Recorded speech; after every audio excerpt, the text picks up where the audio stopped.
Welcome to Dare, the show for innovators, entrepreneurs, and startup leaders who dare to shape the future. Your hosts today are Ned Hayes and Cecilia Mariani. Dare is brought to you by Darwaf, the superpower tech team that can make your vision a reality.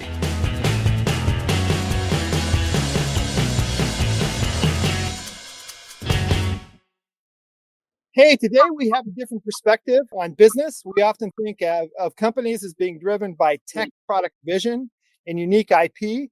But the truth is, there's a lot of blood, sweat, and tears that go into building a viable company for the long term.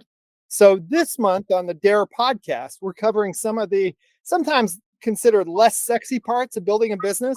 Last week, we covered operational excellence and data center scaling with Mike Campbell. This week, we have an opportunity to talk with Abdulaziz about how to build a high-performing sales team and scale that organization to millions of dollars. Now, people who have an engineering background may not think sales is important, but it's actually the kind of lifeblood of any real business, especially a subscription business. Abdulaziz has an incredible background in selling insurance and selling a subscription to that. And in the course of it, scaling that business to $120 million in commissions and over $350 million in premiums. So really great welcome to Jay today. We're really looking forward to hearing more from you today. Thanks for having me. Very excited to be here. And you're one of the few people that got my last name right on the first try. So it's awesome. Great. Happy to be here. Well, so just to get the elephant in the room out of the way right now, you don't build software, you sell insurance. So why insurance as a business? What's exciting to you about this scalable business? So I actually got into insurance by accident, right? So I actually joined an insurance agency when I was fresh out of vacation sales. So where I learned to sell over the phone was vacation sales. And during that time, I started out, I was horrible. And then as time went on, I really worked on my craft and became very, very good at over-the-phone sales, specifically a one-call close. So over time, what I got better at than a one-call close was showing people how to one-call close. And with any kind of business, there's two ways to make money, right? One is you crush it yourself individually in an independent capacity, or two is you actually build a team.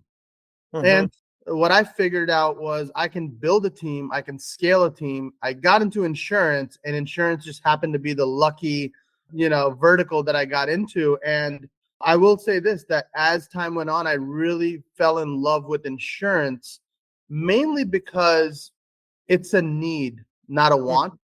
When I was selling vacations, we had to build up excitement, build up interest, build up urgency, and then sell the vacation package. So when I got into insurance, it became a walk in the park. I almost had to tone it down because it's a need, not a want. And I found myself overselling a little bit. So why insurance is because I accidentally stumbled upon insurance, but did fall in love with it along the way.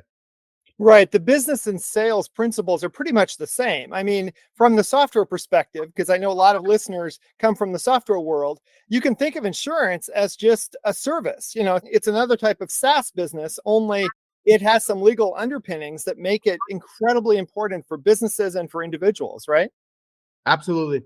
Absolutely. And the way that it's like anything else, actually. Any kind of subscription-based business, software, it's more just business to business, right? Insurance is business to consumer. That's really the only difference. But the art of the sale is pretty much the same, right? You're talking to a consumer or a business that actually has a need, right?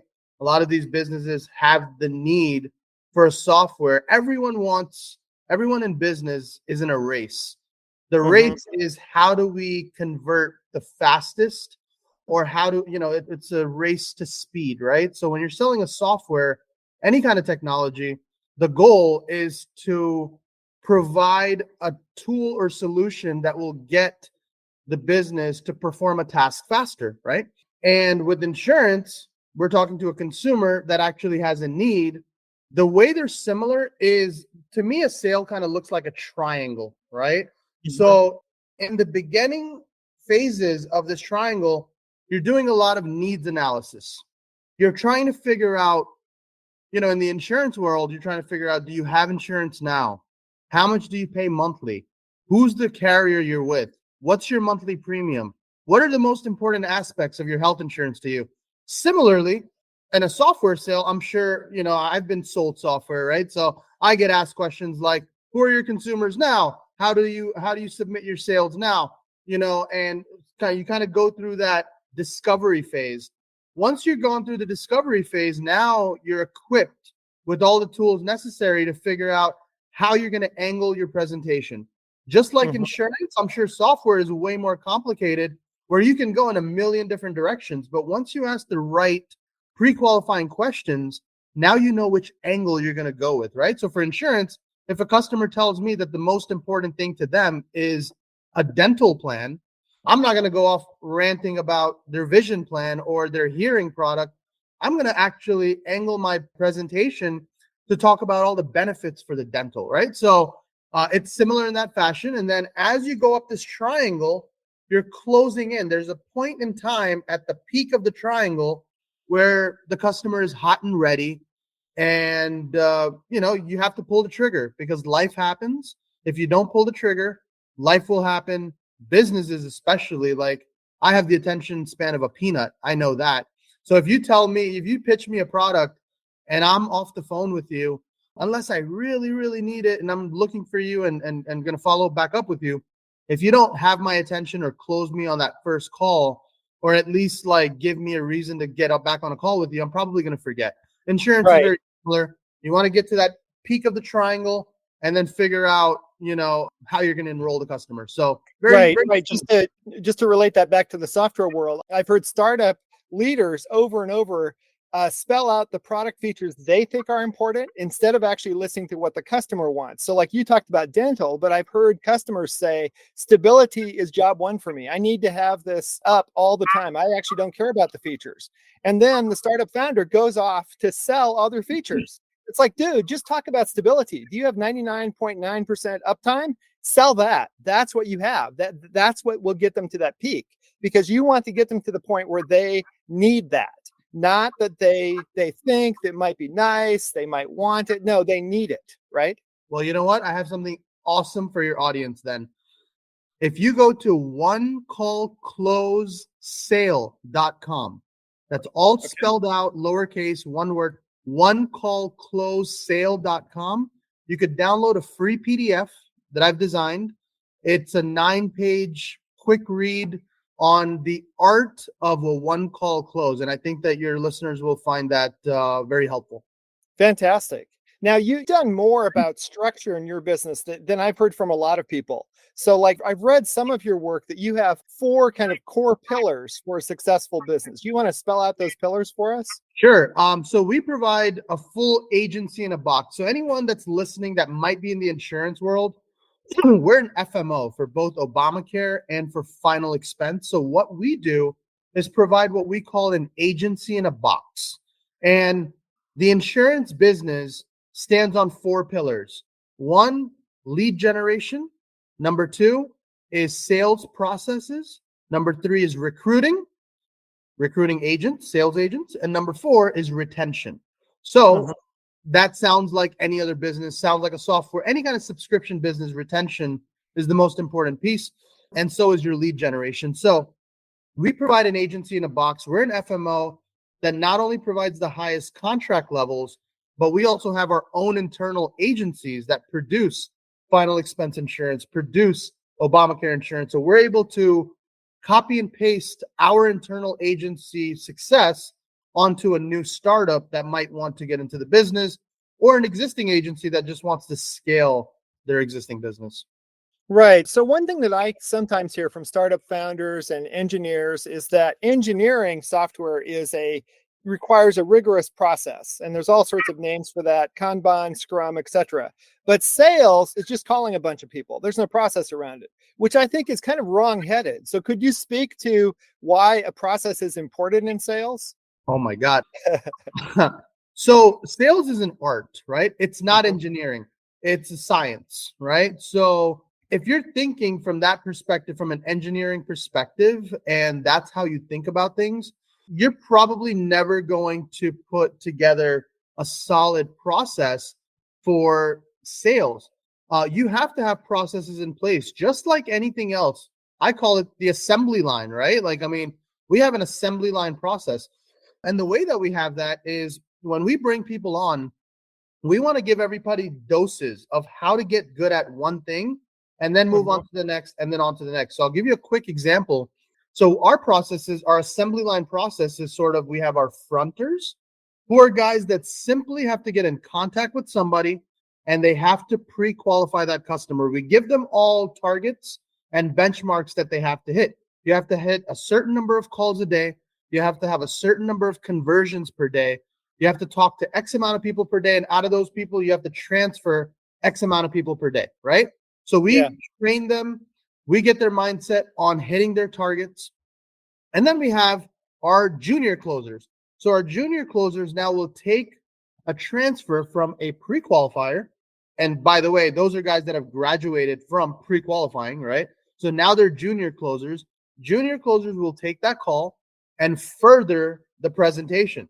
They'll sort of get into the discovery, the finding out the customer's why, building the rapport.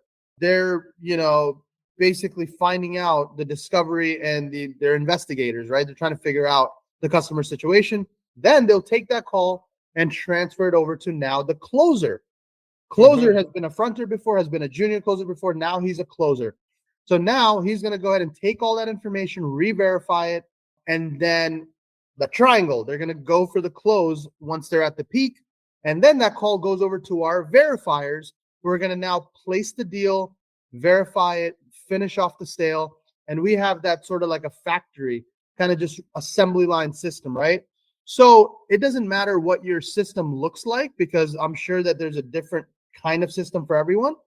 But as long as you're following that kind of framework where you're giving everybody doses and you can hire people in mass scale on an entry level position where they don't have to have a ton of sales skill, they could come from a background of, ex-waiters, waitresses, people with a good personality that can actually, if they're serious, understand and learn the pre-qualification process and then climb the ladder.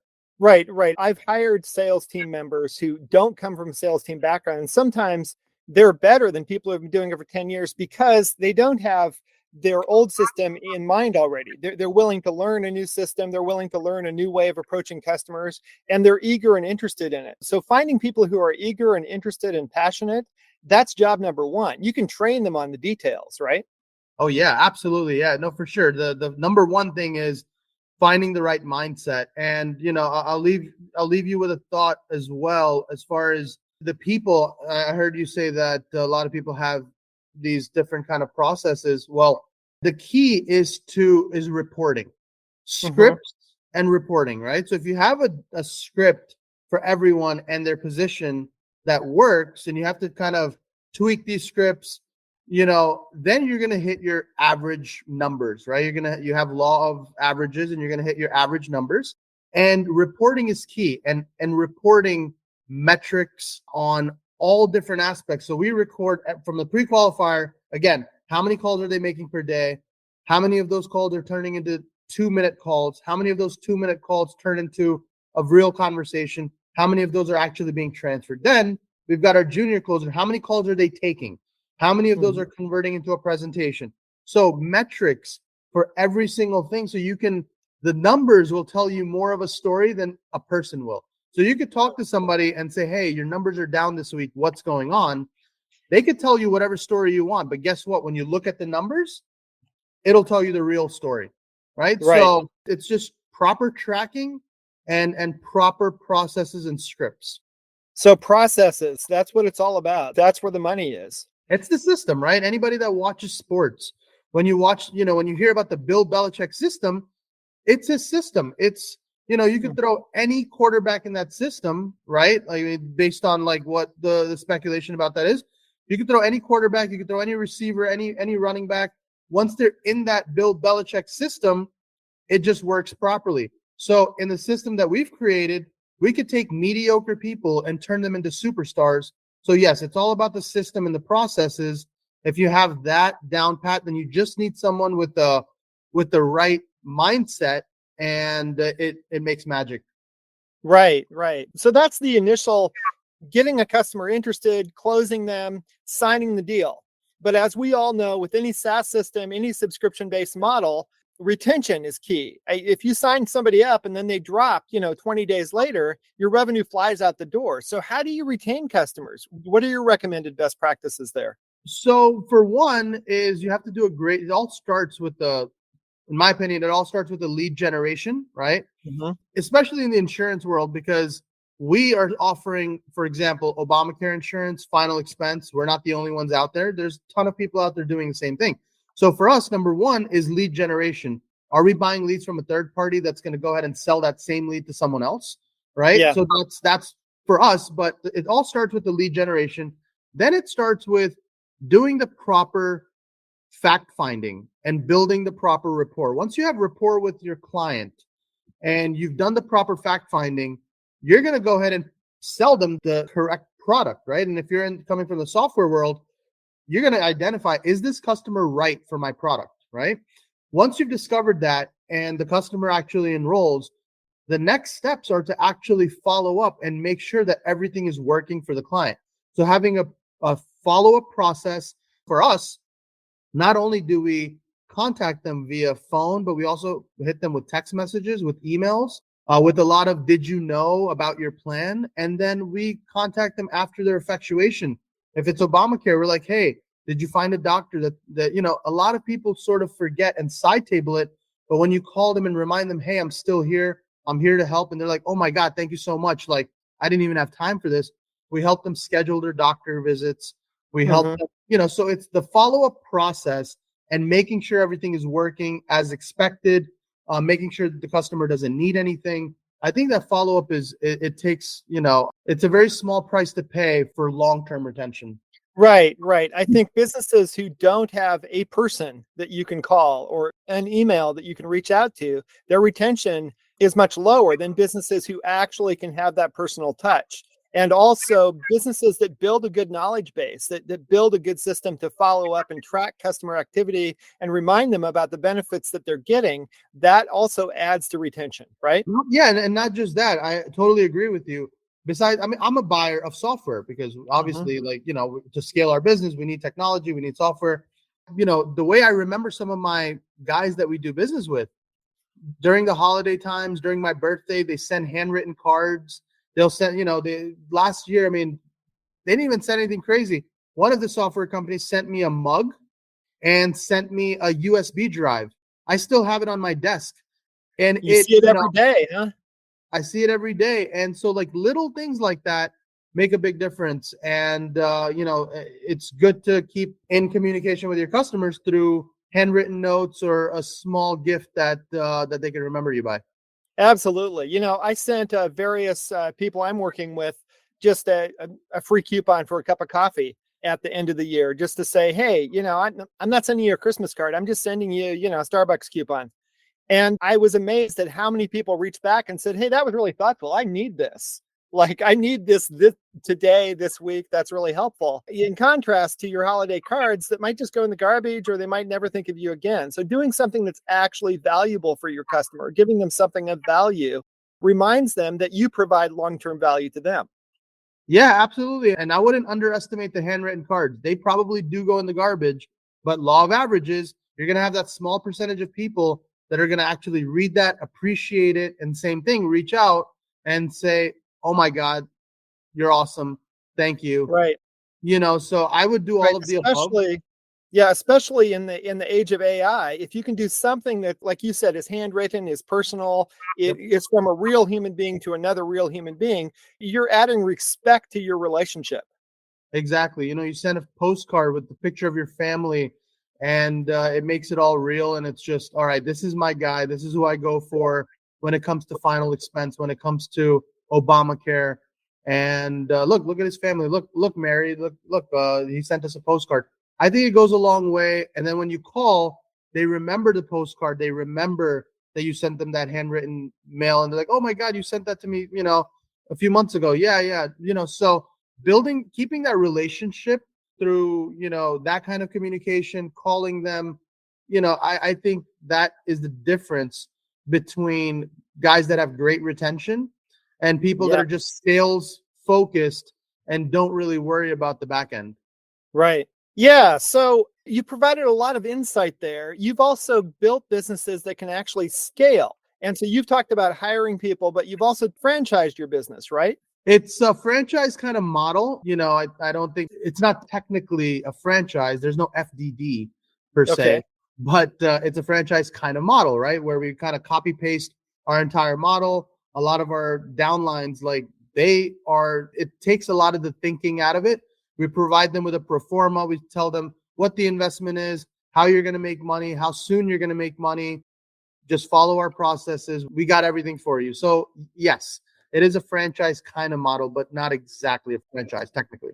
Yeah. Got it. Do you want to know Well, more so about scaling the businesses? yeah, I'd love to know more about scaling. Basically, my question was, how do you take a one-off business and scale it? That's the So real it question. all starts with the leadership. Mm. Okay. It's bringing on the proper leadership that, it all starts from the top.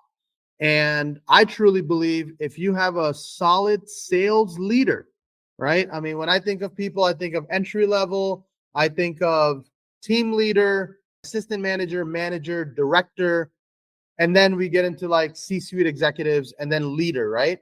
You need to Mhm. find a proper leader that can then, if you can bring on a decent leadership team, and it doesn't have to be a full-blown team right from the beginning, but if you bring on a solid sales leader, now we can start focusing on some sales. As we get sales, now we can focus on building a team underneath that sales team leader. So for me, it all comes down to hiring the right team leader or sales leader that will then eventually over time scale this business. And obviously, I'll give you an example for the insurance business. Every time we bring on a new downline, a subset of ours, right? The game plan for us is, hey, for every 10 agents that we hire, so first we're going to hire a sales leader. He's going to work close with the ownership. And for every 10 agents we bring on that are producers, we're going to bring on one team leader, one assistant manager, one verifier, and we're going to build 5 of these teams. That's our immediate goal. So, Mhm. through goals and proper leadership and proper structure, you can really start to scale your business, because at some point it just becomes about multiplying, right? So if I have 10 agents that can write 2 sales per agent per day, I'm looking at 20 sales a day. If I could just replicate that entire model, right? One verifier, one team leader, one, per every 10 agents. If I could Mhm. scale that to 50, now I'm looking at, times 50, right? Right. So it's really about putting the proper structure in place, putting the right leadership in place, so you can hold your leaders accountable for every subset's group of numbers, and then you put everybody against each other and create some healthy competition. Right, And right. That's been very much the Microsoft model over the years. Pit teams against each other and create healthy competition, and everybody strives harder yeah, to and any sales organization, any successful sales organization, that's the structure, that's the model, that's what works, is creating healthy competition where everyone is high-fiving each other, but wanting to beat each other at the same time. Right, right. Fantastic. Well, this has been a really great way of getting insight into an adjacent business to software, and one that over time is increasingly touching on software. We have insurance for software performance now. We have, as company founders, we have to deal with healthcare insurance. And so understanding that your business is not so different from ours is really helpful. We And do have one final question for you, Jay. what I was going to say is, beyond, it is very similar. And so I'll say this for that reason. The most important thing is culture in your organization, right? If your organization doesn't have the right culture and you have any bad apples, it destroys that entire organization. So it's very, so just like the insurance sales side, I'm sure the software side is the same way. In any kind of sales organization, culture is very important, and not to have any bad energy in your organization, because one bad apple can ruin the whole bunch. Right. I heartily agree. I mean, you have a small team. every personality matters. It really does. Yeah. So we do have one final question for you, Jay. What do you dare to dream? How do you dare to dream you're making the world a better place? By creating sales machines. So, we help families every day with their final expense insurance, right? So our job, by creating more sales agents, we're creating people that are bringing the topic that's a very hard conversation to have to the forefront. And, we get calls all the time like, oh my God, I'm very happy I talked to you. And, you've saved our family from a catastrophe. Because what happens is, even though people have life insurance, it could take months and months to pay out. So having that burial insurance and bringing that topic up, educating people about it, and having them enroll into a policy that's going to pay them $20K or, $15, $20 to $25,000, when that time comes, which is going to turn around in 24 to 48 hours for their family. So so they don't have to sit there and worry about scrambling to figure out the cash. We get calls, we get letters all the time like, oh my God. So helping those families and creating more sales agents that could help those families has been a great way to make the world a better place for me. Got it. So helping families, helping people through creating scalable sales organizations. And helping, people, aspiring entrepreneurs get into business to help other families. Yeah, that's my passion. Fantastic. Well, it's been such a pleasure chatting with you today, Jay. Really appreciate your time, appreciate the corollaries that you drew between software and the work that you do. And we wish you the best in your business. Thank you. Great, man. I'm very happy to be here. And just, again, one more time for your listeners, onecallclosesale.com, all one word, lowercase, free PDF. Take a read, and would love to hear some comments on it. Great. Sounds good. Take care. Have a good one, man. Have a good one. Okay. Awesome. Thank you, Jay. That was great.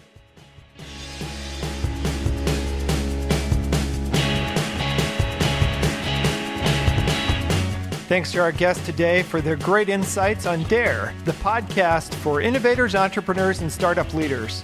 If you'd like your story to be featured on Dare, just contact us at info@darwaft.com. Dare is brought to you by Darwaft, the tech team that can make your vision a reality.